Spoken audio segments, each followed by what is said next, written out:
Selamat datang di channel Pemuja Malam. Jangan lupa like, share, and subscribe ya. Terima kasih. Chapter 41. Gatal sentuhan seorang lelaki. Bastian duduk bersandar pada sofa dan Emily berada di atasnya. Emily seringkali penasaran bagaimana cara Bastian menyentuhnya. Bagaimana ekspresi Bastian saat menikmatinya. Rupanya lelaki itu benar-benar sangat tampan lagi gagah. Seolah-olah dirinya memberikan bongkahan batu berlian. Bastian terlihat bahagia. Kamu luar biasa, Bas, pujinya. Ruang sempitnya penuh oleh benda berotot milik Bastian. Sudah tidak sakit, bersuara parau pria itu menyeletuk. Setelah drama menangis sepertinya Emily sudah sangat menikmatinya. Bahkan kini bergerak dan memimpin permainan. Tidak, Emily menggeleng dan Bastian terkekeh kecil. Aku menyayangimu, ucapnya pasrah. Sedari tadi Emily yang bergerak dan Bastian menyandar menikmati. Bagaimana kalau aku tidak? Sanggah Emily. Akan aku buat kau juga menggilaiku, sahut Bastian. Sesekali membantu lutut Emily yang mulai melemah. Emily tersenyum. Seorang Casanova sepertimu pasti tidak sulit membuat wanita jatuh cinta, katanya. Aku tidak punya perusahaan sendiri, tapi aku punya cinta dan kesetiaan yang bisa aku tawarkan padamu. Apa cukup? Emily mendekati bibir Bastian hingga nafas mereka saling bersahutan. Tatapan lekat jatuh pada iris coklat milik Emily. Jika kau tak mau menerima, terserah padamu, lirihnya. Angkat saja dulu, dari tadi mengganggu terus, kesal Emily cemberut. Bastian terkekeh, baginya kesal Emily, marah Emily, bahkan senyum Emily sangat menggoda. Ia meraih celana dan merogoh ponselnya dari dalam saku. Slowly, aku harus mengangkat telepon dari pos, kata Bastian tersengal-sengal. Dia mulai menggeser tombol terima saat Emily mengangguk setuju. Kemana saja kau? Bastian menjauhkan diri dari ponselnya mendengar sang tuan berteriak, lalu kembali menempelkan pada telinga. Sementara Emily masih sibuk, bahkan terkesan tidak peduli. Maaf bos, darurat, terengah-engah Bastian menjawabnya. Tanpa sadar, keduanya kembali saat sudah memasuki tahap yang begitu nikmat. Tentu saja seseorang di seberang sana mendengar mereka. Ya Tuhan, Bas, jadi kau bersama wanitamu lagi? Bukan bos, dia calon istriku, sanggah Bastian tergagah. Pria itu panjang saat Emily sengaja mempermainkan gelenyar candunya. Please, biarkan aku bicara, bisiknya pada Emily membalas. Sial, asisten tidak sopan, sekarang baca pesanku, Bas, atau aku pecat. Raiden mematikan sambungan telepon setelah berteriak. Astaga, bos marah besar, ada gelak kecil saat berucap. Kenapa? Tanya Emily. Dia mulai berhenti naik turun tapi sedikit bergoyang. Aku buka pesan teks dulu. Bastian membuka satu pesan teks dari Raiden dan mengernyit dahinya seketika itu juga. Ada apa? Bastian mendongak. Nyonya muda terpeleset. Benarkah? Aku harus ke rumah sakit Emily. Cukup bermain-mainnya, biar aku yang menyelesaikan permainan ini.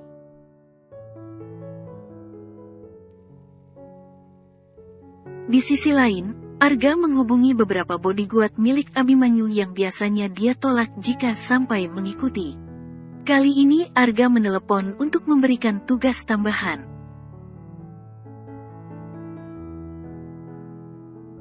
Arga duduk di atas kursi kemudi, menatap ke arah pintu masuk utama sebuah klub malam elit. Dia masih di sana sampai detik ini. Ada sesuatu yang perlu dia intai dan selidiki.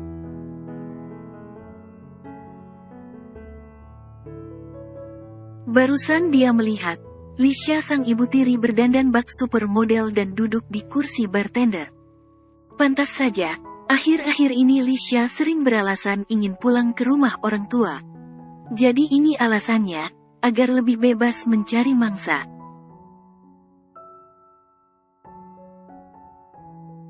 Apa karena sekarang Abimanyu tidak menemaninya tidur, Lisha sudah gatal sentuhan seorang lelaki. Lalu bagaimana dengan Karlina yang setia meski tak mendapat sentuhan dari Abimanyu selama Lisha menguasainya?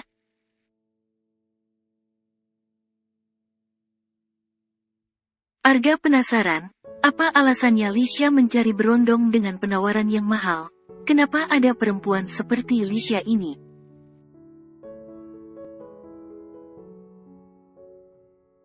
Diberikan jatah bulanan tinggi lalu untuk bersenang, senang dengan pemuda lain. Halo Tuan Muda.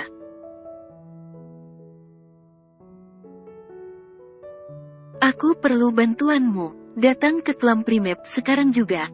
Ada yang harus kamu selidiki. Titahnya. Baik Tuan Muda.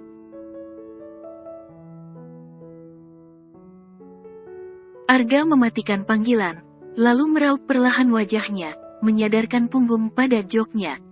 Terdengar menghela napas berkali-kali.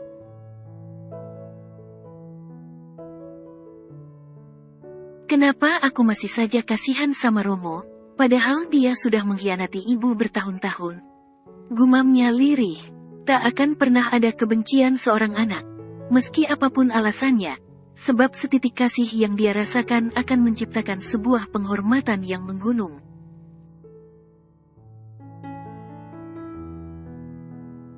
Normalnya seorang anak akan memiliki sifat yang sama, yaitu menyayangi orang tua. Kendati dengan cara yang berbeda saat menunjukkan cintanya.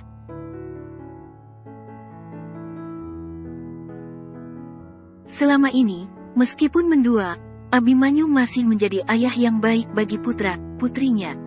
Itulah alasan Raiden, Arga dan Ayu masih menghormati lelaki tersebut.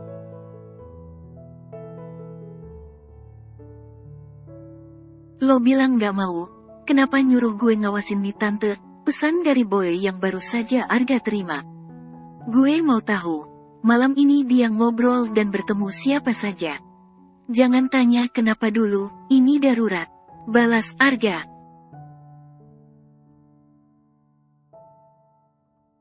Siap. Boy mengakhiri percakapan mereka dengan kata itu.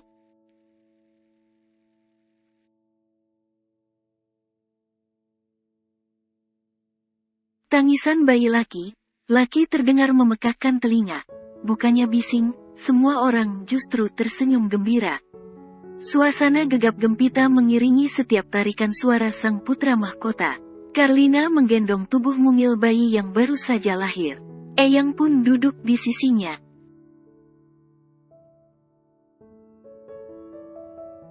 Setelah hampir 1 jam berkalut ria, Raiden mampu mengembangkan senyum manis saat semungil ketampanan tampak di retinanya.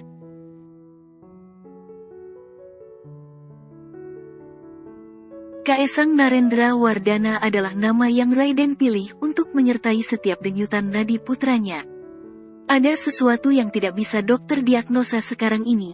Tadi pada saat baru lahir Kaesang tidak langsung menangis.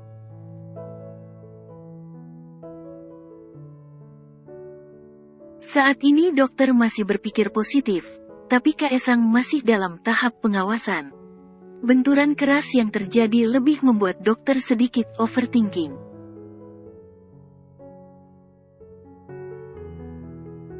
Apapun akan dokter lakukan karena Raiden selalu ingin yang terbaik untuk putra pertama dari istri tercintanya. Alula sendiri sudah dipindahkan ke ruangan VIP miliknya. Kamar paling mahal di rumah sakit ini akan menjadi tempat pemulihan selama kurang lebih 1 minggu.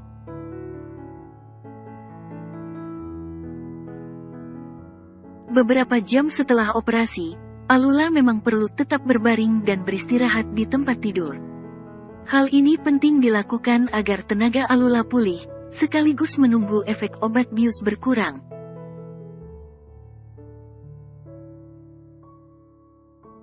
Namun, sekitar 12-24 jam setelah operasi atau saat sudah dirasa kuat, Alula sudah dapat bangun dari tempat tidur atau berjalan di sekitar ruangan rawat inap.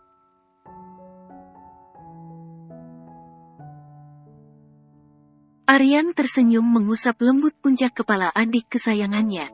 Tak disangka, gadis kecil yang dia ikuti pertumbuhannya sudah menjadi seorang ibu.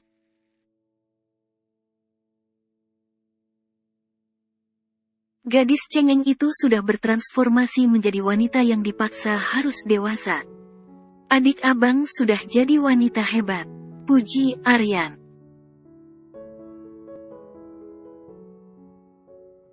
Kau sekarang seorang ibu dan aku omnya. Nakula mencubit pipi mulus saudaranya yang menangis bahagia. Aku tantenya dong, sambar Ayu. Gadis manis itu baru saja tiba. Tangannya memeluk Alula tapi matanya melirik pada Nakula yang juga menatapnya kaku.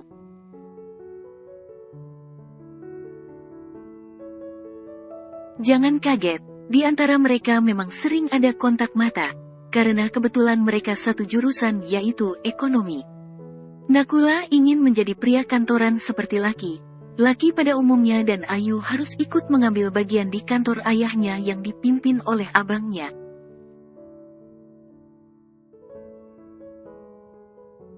Wajah rupawan mereka menjadi alasan untuk keduanya betah saling melempar tatapan meski tanpa senyum sapaan.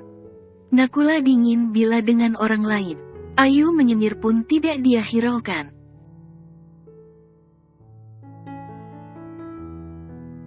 Sementara Karlina masih bersama Eyang membacakan doa teruntuk Kaesang di ruangan khusus.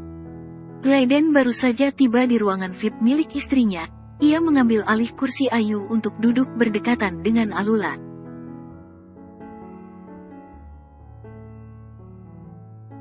Sayang, kamu minggir Gih, sudah mau pagi, mendingan kamu sama Nakula pulang. Besok bukannya kalian kuliah. Raiden menatap Ayu dan Nakula bergantian.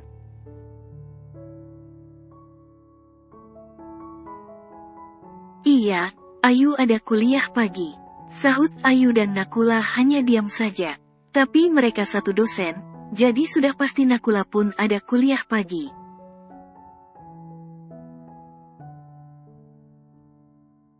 Kalau gitu, kalian pulang saja, biar Lula sama Mas. Titah Raiden yang disetujui oleh Aryan. Nakula mengecup kening Alula.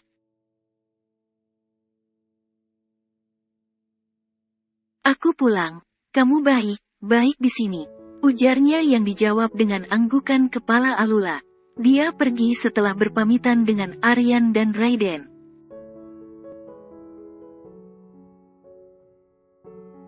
Ayu ikut berpamitan lalu mengejar Nakula yang sudah lebih dulu keluar. Nula.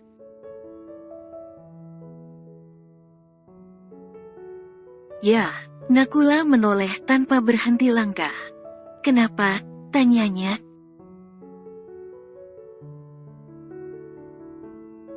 Boleh aku ikut naik motor kamu? Ayu menyengir sambil memiringkan kepalanya memandangi Nakula yang acuh. Apa tidak apa?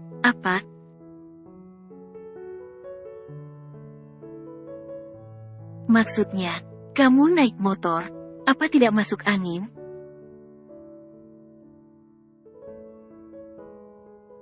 Ayu meringis kecil mendengar pertanyaan dari Nakula. Aku belum pernah naik motor, tapi aku penasaran bagaimana rasanya naik motor. Katanya jujur.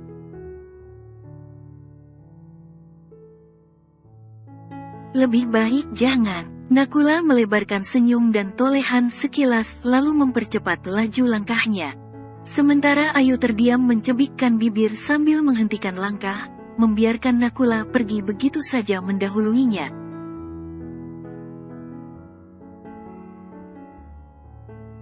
Dia tahu, Nakula sengaja menghindar karena dirinya terlalu sok akrab. Mungkin Nakula ilfil pada gadis bar sepertinya.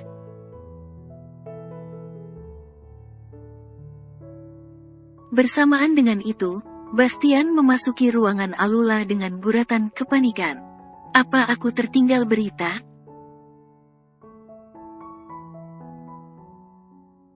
Raiden menoleh. Tentu saja, dari mana saja kamu? Tatapan dingin tiba terasa mencekam. Alula hanya diam karena masih merasa lemah.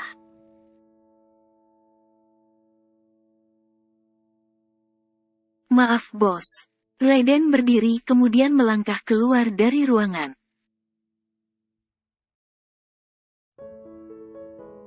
Ikut aku, ada yang mau aku bicarakan, ujarnya. Bastian tetap mengangguk meskipun ada hal yang aneh pada sang tuan.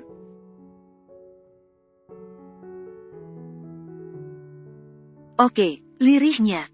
Di sudut suatu tempat Abimanyu tengah mengatur orangnya untuk mengadakan acara syukuran kelahiran cucu pertama.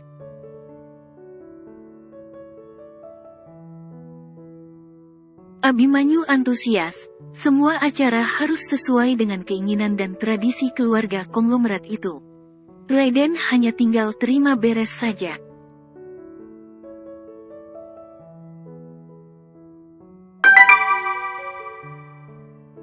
Pesan teks yang Abimanyu terima dari salah satu anteknya. Segera ia membuka karena sedari tadi perasaan tidak cukup baik tentang putra keduanya.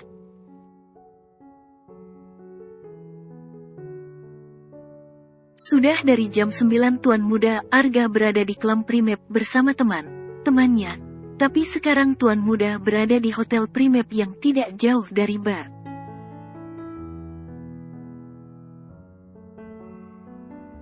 Membaca itu, seketika rahang Abimanyu mengeras, tangannya mengepal erat, perasaan tidak cukup enak. Awas saja kalau sampai pagi nanti Arga pulang, sebuah tamparan menyambut pipi mulusnya.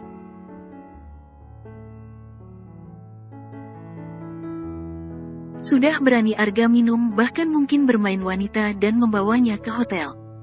Seumur Abimanyu mendidik Raiden, tidak pernah memiliki kekhawatiran tinggi seperti saat dirinya mengurus Arga yang urakan.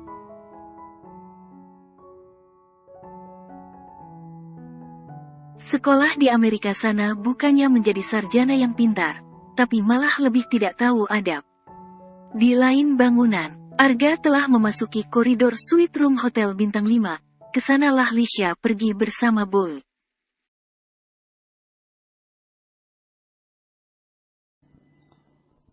Bersambung.